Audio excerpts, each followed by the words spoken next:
Hey guys, my name is Elijah and in this tutorial I will show you how to mark as watched on Crunchyroll. First I will show you how to do it on desktop and then on mobile. So on desktop, if you want to mark a series as watched, you will have to click on it to open this detailed view and then simply go up here and click on these three dots and then click mark series as watched. If you want to mark only one episode as watched, you will have to go to episodes, then these three dots down here, and then click on mark as watched. Now, how to do it on mobile. It is pretty intuitive, so just scroll down.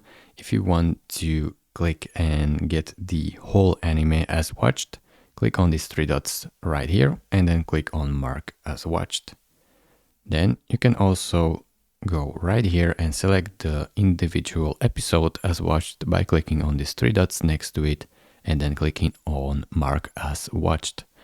It is really this simple. Thank you very much for watching. If this video was helpful to you, consider subscribing and liking this video, and I will see you in the next tutorial. Bye bye.